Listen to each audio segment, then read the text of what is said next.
Okay, so I'm recording. I don't know if the camera quality is the best it could be right this second. It's my first time using this particular piece, and I'm just not all the way done.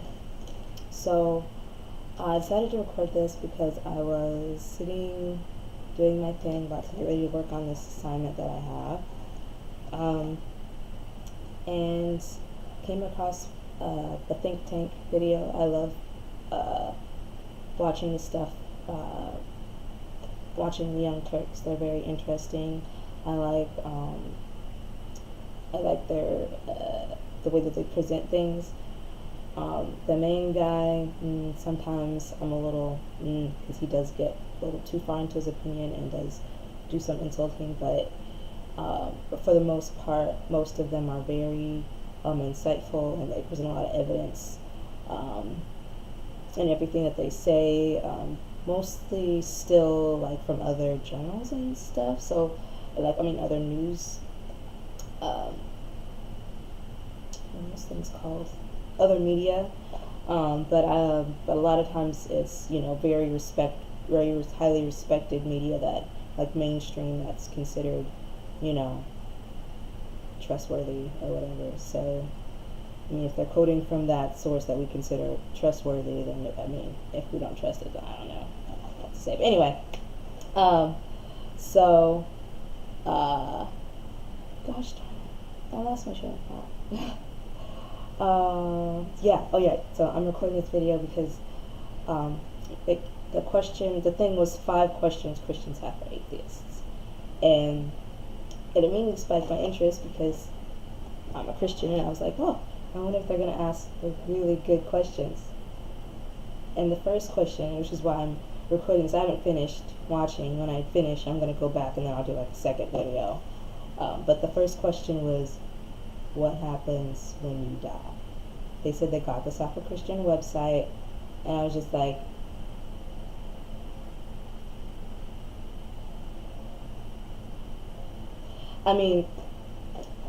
what website did you get this from? Like, where that's the...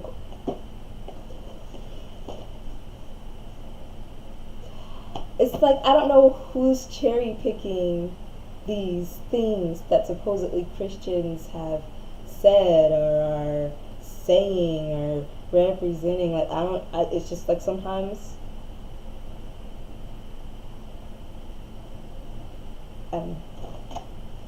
sometimes I feel like it's a setup, like we're getting set up on purpose, like we're getting framed for somebody else's crimes a lot of the times, because some of the stuff that I see in the news, particularly on TYT right now, but also on other news outlets and things, and just like the things that I can't just sometimes it's like I start to get a migraine because I'm just like, what? Like, the fact that that was the question for me was so disheartening. It's a tragedy for me. Because the fact that that's even on the list. It's the first question, and that's on the list of the questions they're taking seriously from Christians. And I'm like, those aren't the questions I would have asked. It's not the questions I would have asked at all. Okay, like I said, I haven't seen the rest of the questions. I want to finish watching it, but that one, I just had to talk about how I'm feeling right now about that one because it really stood out to me.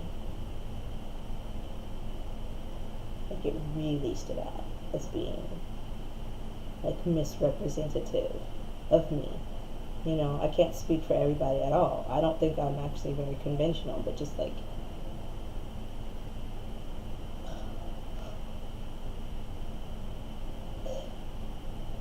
no, that is a dumb question. That one has obviously had an answer. If you've ever talked to anybody who doesn't believe in God, including me at several times in my life, like several times in my life, like, in order to do it, you have to accept the concept that the life you have right now is finite, very finite, and that when it ends, that's the end. When it ends, that's it. You don't feel pain. You're not going to be upset about it. You're not going to know about it. Just like you didn't know about the billions of years that happened before you read about in history. You only know about it because somebody told you. Like, otherwise you wouldn't know. So that's the concept. I'm unable to accept that myself. Because consciousness is so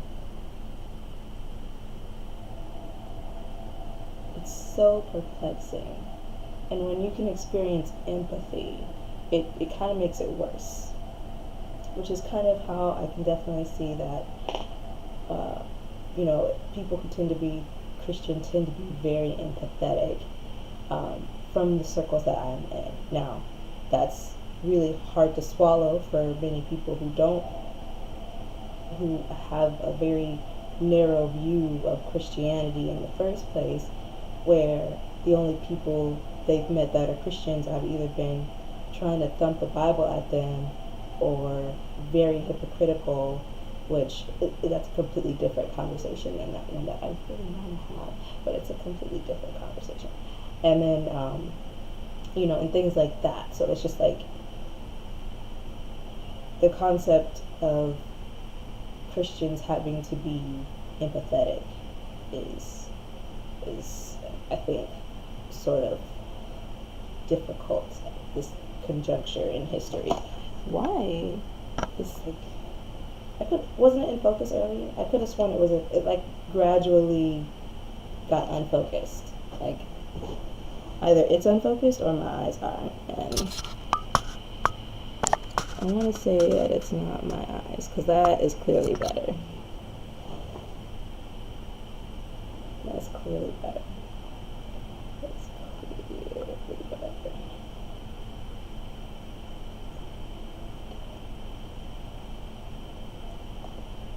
So, yeah.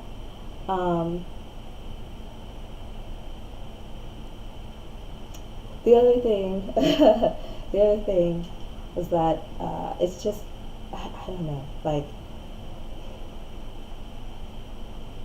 how to say, it's just, so basically, yeah, so about that question, that's one that I do feel like they said, that's a stupid question. Like,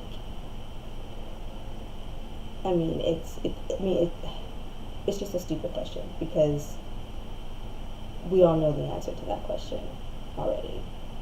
If you're still having that question, you really don't talk to anybody who's not a Christian.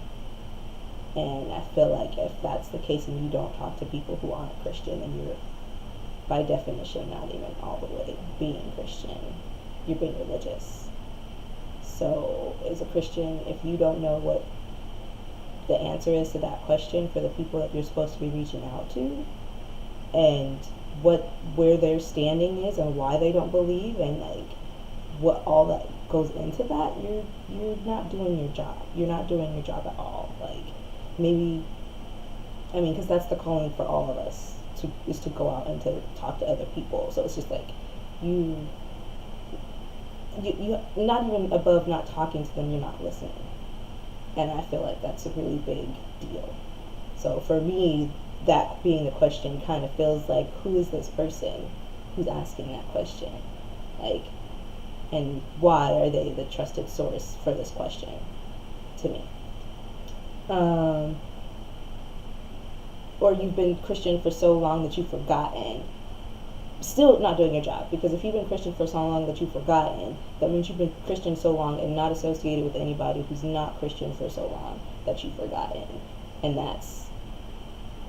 or you've grown up Christian, and because you're very comfortable there, you haven't branched out because you're afraid of being influenced or whatever. And it's like, if you don't trust the God that you serve and that you worship to protect you from influences and to guide you and to give you strength and all this prayer that you're supposed to be doing, then you're still not there yet. You still have a lot of growing to do, because you should not be afraid of people that think differently than you. That's the last thing you should be afraid of. You should be excited to meet people who think differently than you. Plain and simple. Like, you should want to fellowship, but there wouldn't be a need to call for fellowship if you're only supposed to hang with people who already believe like you. That wouldn't need to be a precise calling to do, as it is in the Bible, for you to fellowship.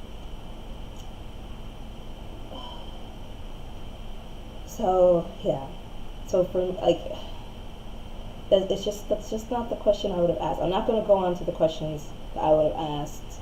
Maybe I'll do one, since it's 10 minutes in now. I'm trying to keep it under 15. But yeah, so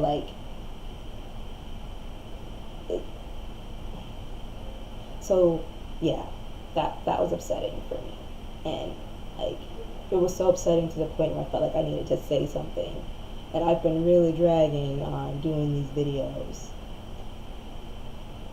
but I really felt like I needed to say something about that, because that was just particularly frustrating to see for me.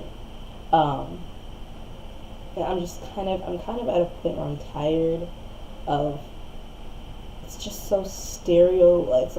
Oh man, it's gotten to the point where if Christians were what people think and talk like they are, if we really were, I don't know if there would be a world anymore. To be perfectly honest, I really don't Christianity already would have been, there's the way Islam is, and I'm not saying Christianity would have been like the way Islam is. What I mean is, where there should, for how people really view Christianity these days who are not Christian, you would think that there really is a Christian terrorist group. And you can't say white supremacists are, because no.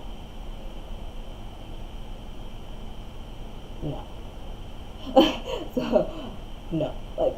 They say that it's based on God, but they're not doing this in the name of God. They're doing that in the name of white supremacy. That's different. You would think that there's a white terror, there's a Christian terrorist group out there that just go around destroying their enemies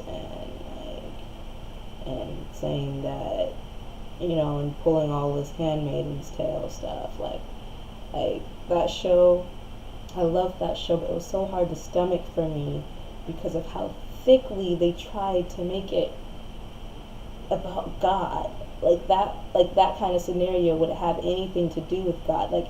Even in their plotting to do so, when the woman, at one point, one of the ladies, the main wife lady, has a back memory of something where they're talking about how it's plotted, and so it's just based on that, and based on just the way things were played out, it just, for me, I'm just it's so, it hurts my insides. It hurts my insides because in today's society, and the way people view Christianity, and the way people view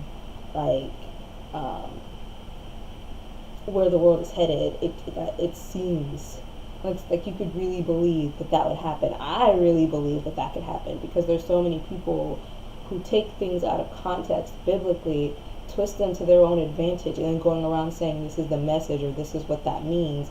And then because they have the loudest microphone, it's not only what the outside believes that it means, but it starts to be what people inside actually start to believe that it means. And I'm just there's no congruency, because there's so many different belief systems based on the same system, but it's all, everybody just doing whatever they want. So then whoever gets the loudest microphone sort of becomes the mainstream Christian thing, because they're loud, and so it doesn't matter, people are sheep. Plain and simple. That's not even biblical. It is, but it's not. It's just the truth. If you give somebody a microphone and they speak to the loudest, people are going to follow them. That's what happened with Hitler. That's what happens with, so many other historical figures. You give somebody a microphone, somebody's going to listen. And eventually, more people listen until the point where it's so many people listening, you can't tell the difference between the people who agree and the people who don't agree because they're all listening. So so for me, that's kind of how I view how Christianity has gotten twisted, because in the first place, historically speaking, like and historically speaking, the Catholic Church and like the main ones who were sort of spreading Christianity were the only ones who could read. They were the only ones who could read, and what happened is that people got power drunk. People got drunk on power. It could be religion, it could be money, it could just be people saying nice things to you. You can get drunk on it, and I believe that's what happened. And because a lot of the messages that you hear about historically being touted as they're saying the name of God is not even supported biblically, but it created this history, this really thick history of all these crimes Christians have done against the world, in a sense, and touting it in the name of God, that people have started to believe that the Christianity is bad, that the belief system itself is just bad and that it's bad for people. No, power is bad for people. There was during the same time, there were other people not using God or Christianity or anything at all, doing very similar things. They just had different reasons. And we don't go around saying,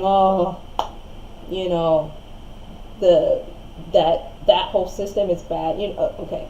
In a lot of ways we did. We just got rid of the system because it was so iffy as to who was going to use it correctly and who was not. But that's just life. No matter what kind of system is in place, some people use it correctly and some people don't.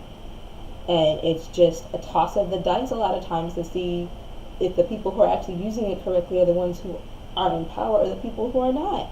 A lot of times it's not the people who are, because the people who aren't conniving. Let's just be perfectly honest. Like, you have to be a particularly conniving person to take a belief that at the very core of it says go out and love each other and don't judge each other and forgive each other so many times that you can't even actually count how many times you forgive them. Becomes about is only touted for the massacres and for all the death and stuff, and it's just like, even when you think of it biblically, like, all that stuff that happened is just, it's just, and it's funny because that's also in the Bible too. In the Bible, people were using it. People were using their belief in God as a way to just tout around power and as a way to just, get what they want from the people seeking Him. Which is why, in the first place, He said, no more middleman. Because that was part of that tool. There still have to be people who are recognized as teachers, but that's why He did that. Really? Okay. Is this odd to you? Like, is it just like, it just keeps coming out of focus, like it doesn't stay in focus? How often do I have to focus it? I'm not touching the thing. Oh, so frustrating.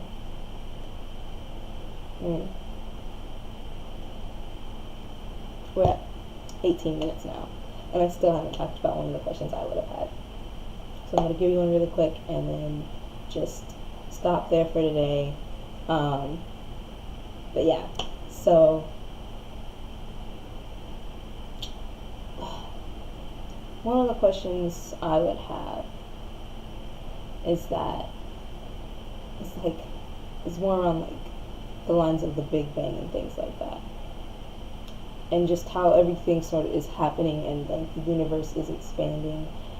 Like, when you think of it in the context of science, and we say,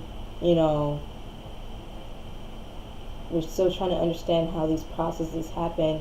We understand atoms, we understand all these things, but Does understanding how a thing works necessarily say that there's not a being or an entity that can control it? Just because we understand how something works and we can say, oh, that's the trigger for that, does it automatically mean that there can't be a driving force behind it? Does it automatically mean that there can't be something out there that's capable of controlling it? Because we don't even all the way fully understand it. And that's what science fiction is, right? Science fiction is about all of these things that we wish we understood well enough to control because of all the power it would give us. Because we love power, like I said earlier, we love power. So if you think of it that way, who's to say that God didn't cause the Big Bang? I mean, even the way things are described as being done biblically, the wording and phrasing that he used, I mean, God,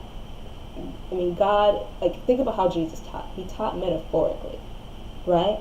So everything's, like, there's always an example for an example for an example, you know? There's always, like, this, it's always, like, metaphorized in a lot of terms and senses, you know? Like, that's just, and the imagery is very specific that's given for how the world was created. But who's to say that he wasn't explaining it that in a way that we'd actually be able to understand at first? We would not have, but if he had said, you know, da da da da, and Adam's this, and poof, and Jah, you know, like, we would not have understood any of that. We wouldn't have understood that for, like, we still wouldn't understand it. If he had actually just given the explanation, but what if that is his explanation? That he did it? I mean, I said, let this be this and this and this. If he could control it, if he could control that kind of level of power, and we don't even actually know the size of it. We know the size of it, how we measured it. But if there's an entity larger and more in control than us, the universe is expanding. Expanding how? Expanding to where? What's outside of it? What's outside of the universe? We don't have a clue. So, can you really say God doesn't exist? Can you really say there's not? You can't. I don't think you can. But that's my question for you. If you think of it that way, can you say, without a doubt, that it's just, there's no way a being that we are unable to understand or really or see or physically see, like in Lucy, a being that we're not physically able to see could have that level of control where they could have created the universe by doing this and have no better way to explain it to us in layman's term but to say, I said let there be light. That's my question. And I dare you to answer. I dare you.